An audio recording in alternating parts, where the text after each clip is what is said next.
Hi, നമുക്കിന്നൊരു നല്ല ഒരു മീൻകറി വെച്ചാലോ. നിർവ്വാണയൊക്കെ തോറ്റു പോവും, അത്ര ടേസ്റ്റാണ്. ഇത് വെറുതെ പറയണതല്ല, ഫിഷ് മോളി ഒന്നും ഇതിൻ്റെ മുന്നിലൊന്നുമല്ല, അത്രയ്ക്ക് ടേസ്റ്റാണ്. വീഡിയോ ലൈക്ക് ചെയ്യാനും സബ്സ്ക്രൈബ് ചെയ്യാനും കമൻറ്റ് ചെയ്യാനും മറക്കരുത്. നമ്മൾ ഇവിടെ എടുത്തിരിക്കുന്നത് തിലോപ്പിയാണ്. അത് ക്ലീൻ ചെയ്ത് മാറ്റി വെക്കാം. ഒരു ജാറിലേക്ക് വെളുത്തുള്ളി, ഇഞ്ചി, പച്ചമുളക്, കറിവേപ്പില ഇത് നമുക്ക് പേസ്റ്റാക്കി മാറ്റി വെക്കാം.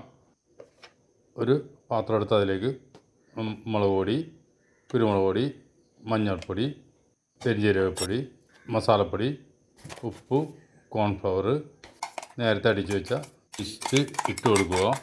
എന്നിട്ട് അല്പം വെളിച്ചെണ്ണ കൂടി ഒഴിച്ചു കൊടുത്തിട്ട് മീനിൽ നന്നായിട്ട് മസാല പുരട്ടി ഒരു അരമണിക്കൂർ വെച്ചേക്കണം.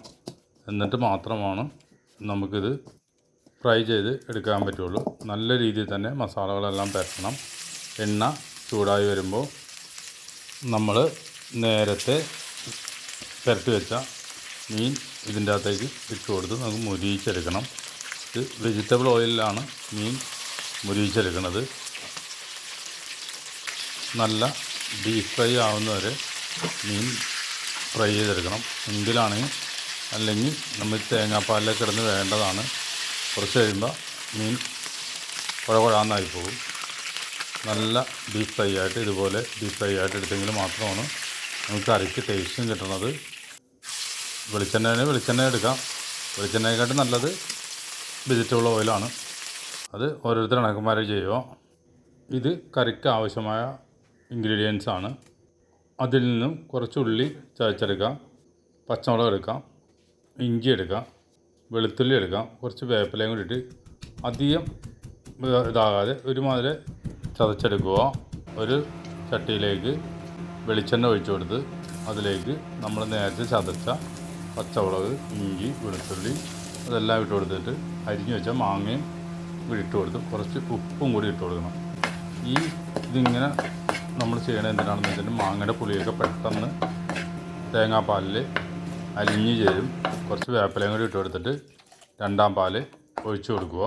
രണ്ടാം പാൽ ഒഴിച്ചിട്ട് നമുക്ക് പതുക്കെ ഒന്ന് ഇളക്കി കൊടുത്തിട്ട് ഒരു തിള വരുന്നവരെ മൂടി വെച്ച് വേവിക്കുക. മാങ്ങയെല്ലാം ഒരുമാതിരി വെന്തിട്ടുണ്ട്, ഒരുപാട് വെന്ത് പോകരുത്.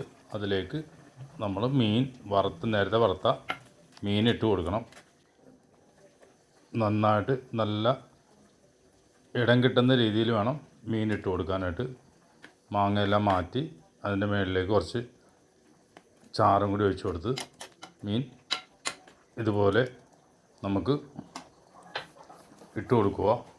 എന്നിട്ട് ഒന്ന് അടച്ച് വെച്ചിട്ട് ആ മീനൊന്ന് സോഫ്റ്റ് ആയിട്ടുണ്ട് ഒന്ന് ഇളക്കി കൂട്ടി അടിക്കൊന്നും പിടിക്കാതിരിക്കാൻ വേണ്ടിയിട്ട് ഒന്ന് ഇളക്കി കൂട്ടുക. അതിലേക്ക് ആദ്യത്തെ പാലും കൂടി ഒഴിച്ച് കൊടുക്കുക. അപ്പോൾ കറിക്ക് നല്ലൊരു ടേസ്റ്റും മണവും എല്ലാം വന്നിട്ടുണ്ട്. അതിലേക്ക് നമ്മൾ സവാള അരിഞ്ഞത് ഇട്ട് കൊടുക്കുക. തക്കാളി അതിൻ്റെ മുകളിൽ ഒരു ഭംഗിക്ക് വേണ്ടിയിട്ടും ടേസ്റ്റിനും കൂടി വേണ്ടിയിട്ടാണ് വെച്ച് കൊടുക്കുക.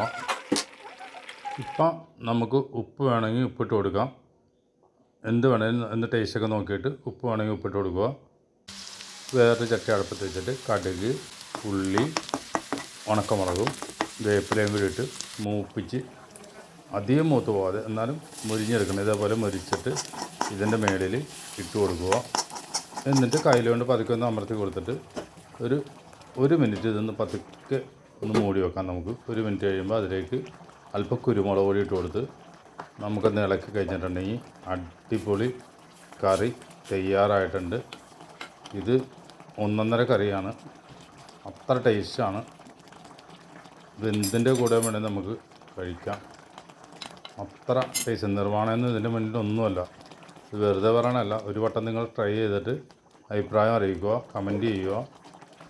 ഒന്നുകൂടി ഒന്ന് ഇളക്കി കൊടുത്തു കഴിഞ്ഞ് ഇതുപോലെ ഒരു പ്ലേറ്റിലേക്ക് വിളമ്പി നമുക്ക് നല്ല ചൂട് ചോറ, ചപ്പാത്തിയ, പൊറോട്ട, ഏറ്റവും നല്ലത് കഴിക്കാൻ ഇടിയപ്പത്തിൻ്റെ കൂടെ കഴിക്കാൻ ബെസ്റ്റാണ്.